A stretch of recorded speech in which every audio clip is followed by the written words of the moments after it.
ہم صرف 1940 سے اگر بات کریں 14 سربراہ مملکت ہیں جو کہ مختلف فضائی حادثات میں، جس میں ظاہر ہے ضیاء الحق صاحب بھی شامل ایران ہیں۔ کے جو دوسرے صدر تھے، جی سر، پہلے صدر تو تھے بنی صدر انقلاب کے بعد، بنی صدر جو تھے ان کی تو کچھ عرصہ رہے، وہ پھر ان کی امپیچمنٹ کر دی پارلیمنٹ نے، اور وہ پھر وہاں سے چلے گئے، ایران سے بھاگ کر چلے گئے، اور فرانس میں انہوں نے جا کے سکونت اختیار کر لی۔ ٹھیک ہے۔ اور دوسرے صدر تھے محمد علی رجائی۔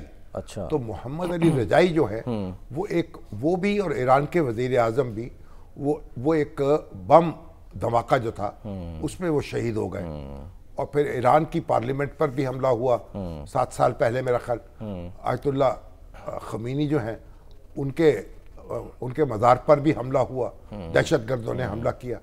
تو بہرحال خامنہ ای صاحب پر بھی اٹیک ہو چکا ہے، وہ جو چھوٹا سا بم پھٹا تھا اور ان کا ایک ہاتھ جو ہے اس میں جو ہے ہاتھ اس کی نظر ہو چکا۔ جی ایگزیکٹلی۔ لیکن یہ ہے کہ ایران جو ہے، اور پھر عراق کے ساتھ جو جنگ ہوئی اس میں ہزاروں لوگ شہید ہو گئے، عورتیں بیوہ ہو گئی، بچے یتیم ہو گئے، لیکن ایران نے بڑی پامردی کے ساتھ، بڑے حوصلے کے ساتھ، اور ایران کی لیڈرشپ نے اپنے ملک کو سنبھالا ہے، اور اپنے راستے پر اس گامزن رہی ہے، اور ایک اپنی جو یعنی ایک بادشاہت کے خاتمے کے بعد جو نظام وہاں قائم ہوا، اسلامی اور جمہوری نظام، کہ اسلامی جمہوریہ ایران ہے نا، بالکل، تو وہ جو دنیا میں 2 ہی اسلامی جمہوریہ ہیں، ایک اسلامی جمہوریہ پاکستان ہے اور ایک اسلامی جمہوریہ ایران ہے۔ بالکل، دونوں کی جمہوریت جو ہے وہ اپنی نوعیت کی معاملات ہیں اس کے، لیکن بہرحال دونوں جمہوری بھی ملک ہیں اور اسلامی بھی ہے۔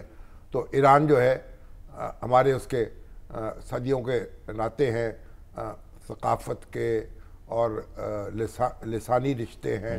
فارسی زبان جو ہے وہ بر صغیر کی یعنی ایک سرکاری زبان رہی ہے۔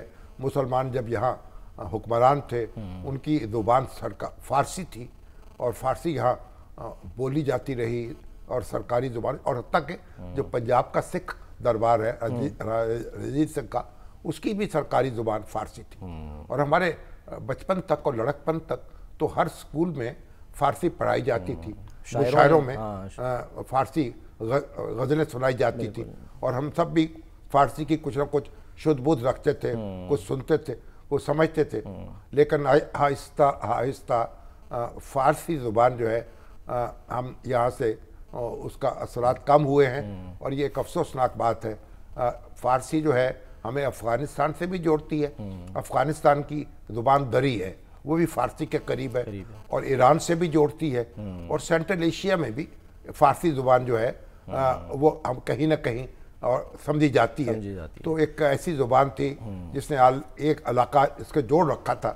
تو بہرحال اور میٹھی بھی سر بڑی ہے۔ جب میں ایران گیا تھا تو وہاں جب ہم گفتگو کرتے تھے بڑا خوبصورت ان کا تکلم ہے، انداز۔ فارسی کو اردو کی ماں سمجھا جاتا ہے نا، تو اردو جو ہے اس نے فارسی اور عربی اور ہندی کی آغوش میں پرورش پائی، اور یہاں ایک نئی زبان، رابطے کی زبان بن گئی۔